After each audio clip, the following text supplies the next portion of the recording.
and welcome to this week's episode of the Lunchbox. I'm Raisa Ismail. And I'm Ben Masters. Coming up on today's show, we'll be looking at how international students are helped when settling into life at Coventry University. We'll be catching up with university students who've been busy during Refreshers Week. We'll also have a look at Coventry's first cereal cafe. And Sean Gray continues to look at the dating scene as we get closer to Valentine's Day. But first, let's catch up with today's headlines. Here's Georgina Elliott at Fargo Village with the headlines.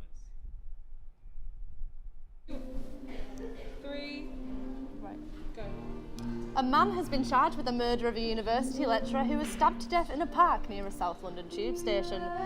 30-year-old Daniel Young died in Kendall Gardens, Morden, on the way to his second day working at Coventry University's London campus. Mark Loveridge, aged 37, from Mitcham, South London, was charged on Thursday with the murder of the 30-year-old, and the Metropolitan Police have said that he will be appearing before Bromley Magistrates Court today. A pedestrian has died after being hit by a van in Coventry. The incident happened in Philongley Road, Meriden, yesterday afternoon, where two ambulances and the Warwickshire and Northamptonshire Air Ambulance were called to the scene. The man's identity is yet to be confirmed. Police have issued a new appeal in an effort to find out what happened to Coventry University student who went missing a year ago. Ozzy Akarali was last seen in the Old Church Road, Falls Hill, on January 31st after a night out with his friends. He had only been in the country for a few weeks after starting a master's degree. Services at Coventry University Hospital have finally returned to normal after 2 days of cancelled clinics and operations. Officials have confirmed that surgeries and outpatient clinics began taking place today from yesterday afternoon, with all regular appointments returning to normal today. Problems began at the hospital on Tuesday evening due to a surge in A&E patients with complicated illnesses. Health bosses are still urging people to avoid A&E unless their condition is life-threatening. David Cameron is in talks in Brussels over a deal to allow Britain to curb in-work benefits for migrants with the permission of other EU nations. The so-called emergency brake plan is aimed at breaking the deadlock in Mr Cameron's EU renegotiations. The Prime Minister is hoping to get an agreement next month to pave the way for an in-out referendum this year.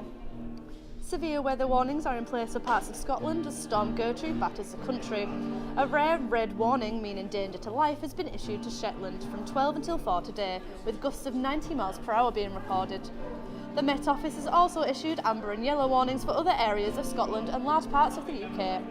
Manchester United manager Louis van Gaal says an FA Cup defeat at Derby today could get him sacked for the 4th time this season. In a swipe at the media, he claimed that journalists had sacked him 3 times already this season and would do so again if United lose at Derby. Manchester United are set to play away against Derby County this evening at the iPro Stadium. Back to the studio. Thanks, Georgina. Cameron Cooper, our reporter, is also at Fargo Village, so let's go over to him now.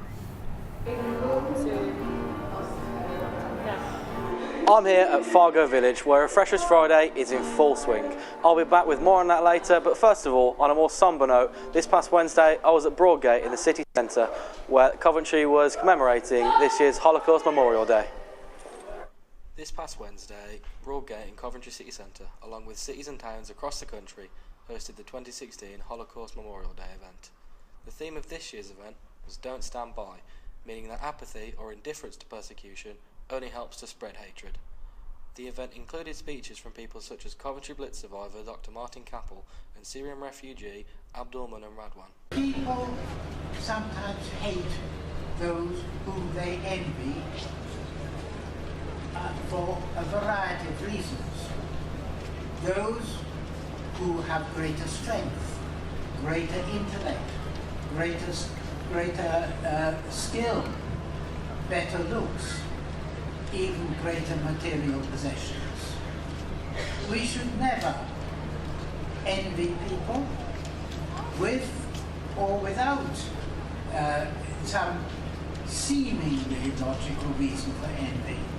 People from in and around the Coventry area came to the event to pay their respects to those who lost their lives and preach a message of peace across the world. I've done a fair bit of work in my job role around hate crime, and I try to educate people, as friends as well, about the horrors of conflict and the impact it has on people. So I came here today to hear people speak who had that experience, so I get more experience when I do the work I deliver, and they can say, well, I've heard this from people's experiences.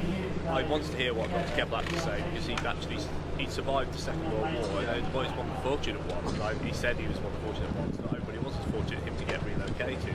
And it still must be a traumatic time to lose your parents. It's really interesting to what he had to say. Chief Executive of Coventry City Council, Martin Reeves, also gave his thoughts on the day as a whole. I thought it was another exemplary way of the City of Coventry showing through personal stories. I heard from Martin Capel, also heard from Abdul from Syria, about how this city has been highly influential on their lives.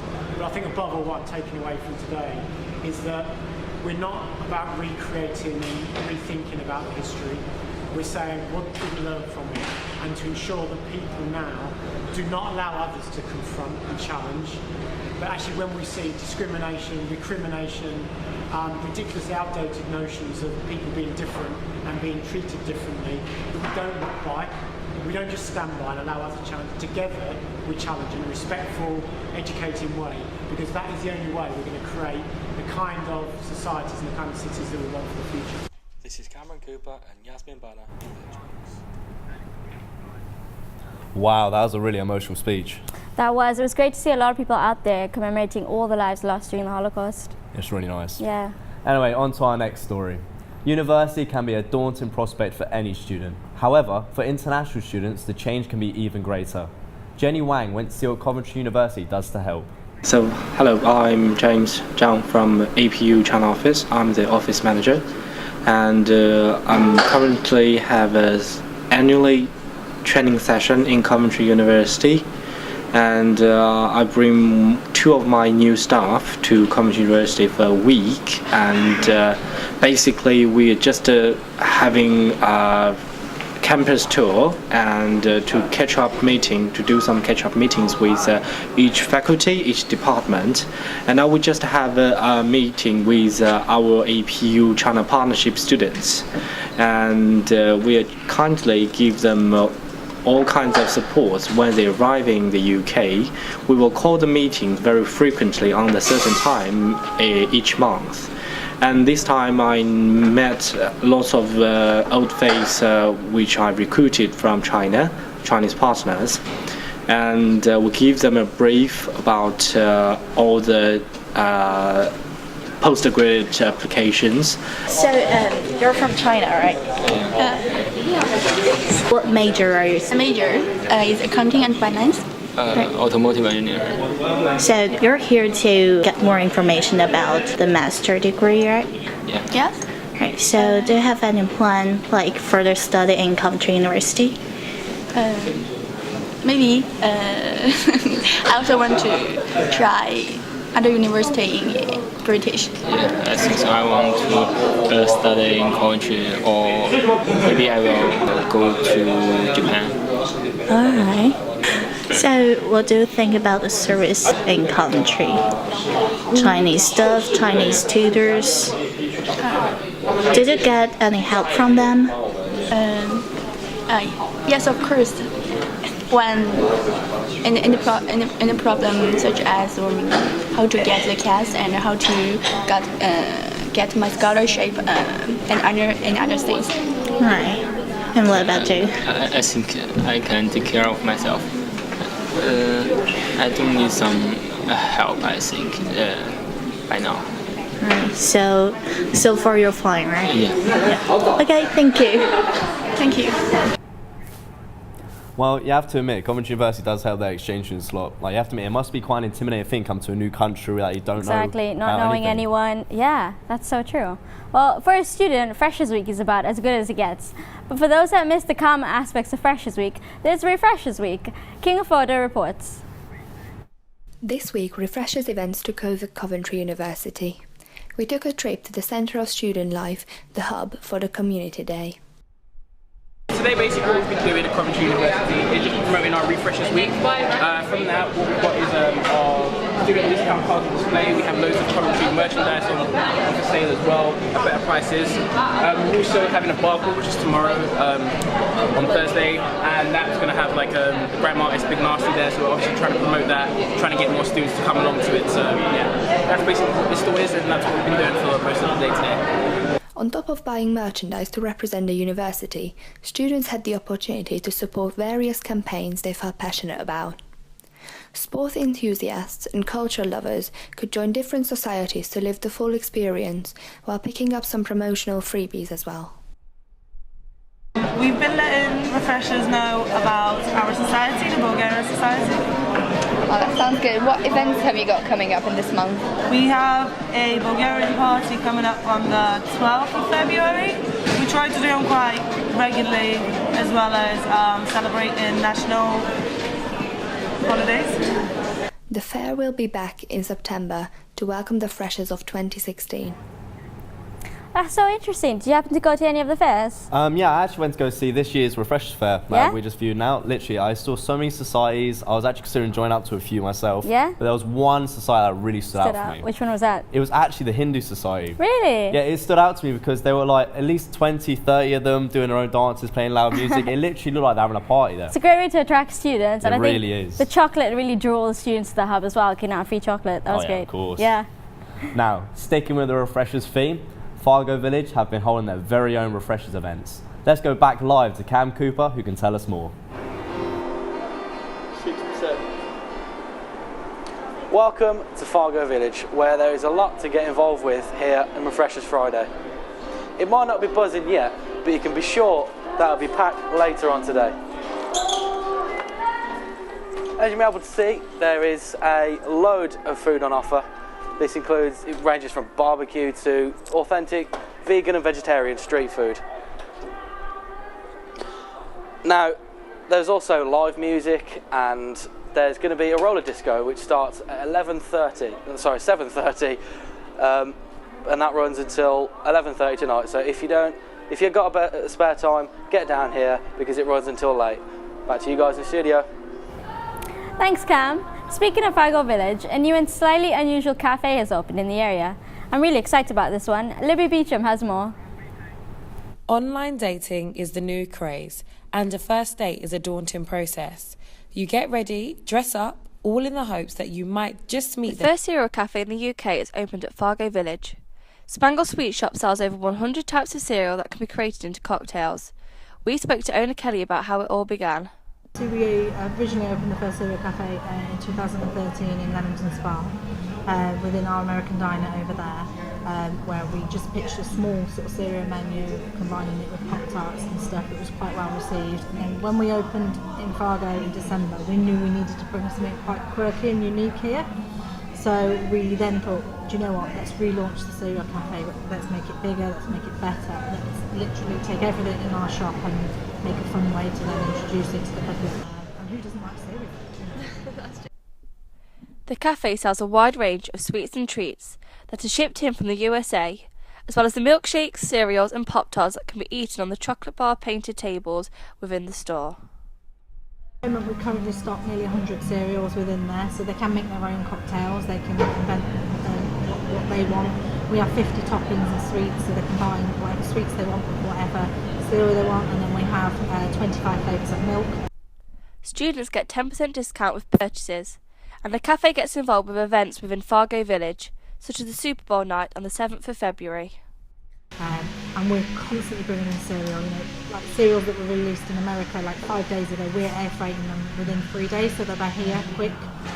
So we've got some quite exclusive products, like we've got Donut Crunch, which is a brand new cereal, which is like mini donuts, which works really well with like a vanilla milk. Yeah, that was really good. We've got lots of cinnamon ones, so it's constantly evolving, it's constantly changing. With the many choices on offer, we had to ask Kelly what her favourite cereal was. Anything Reese's for me, because I love peanut butter and chocolate together. So the Reese's cereal is like a full singing and dancing peanut butter extravaganza. Spangles offer bowlfuls of fun for all cereal lovers out there. There'll always be something new. I'm really excited about this. I love breakfast. I can't wait to go try out all the cereals that they have. Have you been there yet? Honestly, I can tell you, I went there and it was honestly one of the best cafes I've ever been to. Really? Like, cereal is such a unique idea. I love it. Like, the portions they give you is unreal for the price as well. And is it just cereals they have, or? They have cocktails, different cocktail cereals. I've even spoke to the owner. They're going to get hot dogs in eventually, which is actually a great thing. I can't wait for that. I'm going to be there so much. That sounds amazing. Yeah. Well, our viewers have been tweeting to at the Lunchbox Cov. So let's go over to Adonal Sego to see what you've all been saying. Hi guys. Fans of the show obviously know that our Twitter page is at the Lunchbox Cov. So tweeting us and you can view our live updates and stuff on the Twitter page. We have behind the scene photos of the presenters and our beautiful new studio, The Tank. And also we have a few people tweeting at us. For example, we have Luke Ambrose, who tweeted, "Can't wait to have lunch while watching you guys. Hope you're enjoying your lunch there, Luke." And also, Aaron says, "Ready to smash this show." Thanks, Aaron. And fans such as Natalia and Jess are also very excited to view the show. Over at Fargo Village, as you all know already, it's Refreshers Friday, and they have student discounts at different shops, live music such as Jason Fox, who'll be playing at 3 o'clock today, 4:30 Scott Leon as well, who plays at Jelly Babies, JJ's, and there's also lovely food such as Jammin' Barbecue, which is like gourmet toasted wraps, and also vegan food and Mexican street food. So don't forget to check out there, and don't forget to tweet us at the Lunchbox Cov for more updates. Thank you, Adenelle. Now, if you're looking for love to run up to Coventry at the Valentine's Day, here at the Lunchbox, we have you covered. Reporting on the dating scene is Tashan Gray, who has more tips on how you can find your Valentine. Online dating is the new craze, and a first date is a daunting process. You get ready, dress up, all in the hopes that you might just meet the love of your life and have the fairy tale ending that we all long for. As Valentine's Day fast approaches, many begin their quest of finding a life partner, but sometimes don't have much luck. I interviewed 2 single ladies to find out what their dream date would be, along with what characteristics they would want their ideal partner to have. Why would you say you want to do something like trampolining for your first date? Because it's fun, it's exciting, you know, and I can engage with the person I'm with. And you'll have something to talk about as well. Yeah, at the end, I'll be like, oh, I was rubbish at that, or I was really good. You won't know who you're going on a date with until the very time that you walk into that restaurant. Would you go on first dates? I don't experience, I wouldn't mind trying it, but I don't think I'll pursue it as if to say, oh yeah, I want to go on a second date with you, unless, you know, you click. What characteristics would you want the man of your dreams to have? He needs to be funny, he needs to be charming, he needs to compliment me, I like compliments. What else? And he needs to not make me nervous. Okay, so you want to feel very comfortable? Yeah, I want to feel comfortable with the person. Maureen, would you ever go on a blind date with someone? I think I would, yes I would. I would go on a blind date. I've never done it before, so I think it would be a nice experience.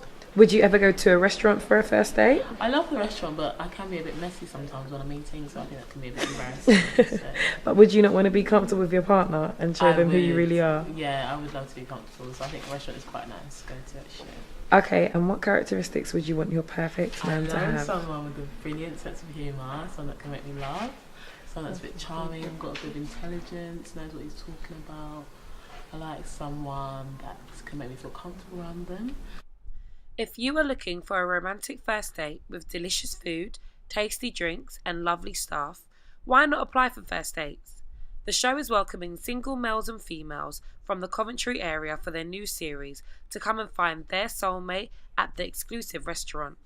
Who knows, it could be your fairy tale ending, and if not, at least you'll go home with a full belly. Now, we've actually got some breaking news coming in.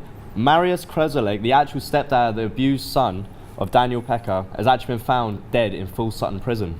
Yeah, for all of those familiar with the story, you'll know about Daniel Pecker's story, and we've just got it now that his stepfather has died in prison. That's all for today. Wow. So we've come to the end of another great show. And the Lunchbox will be back next week. Tweet us at thelunchbox.cov to have your say on the week's events. Thanks again for watching. I've been Raisa Ismail. And I've been Ben Masters. Have a great weekend and goodbye from us.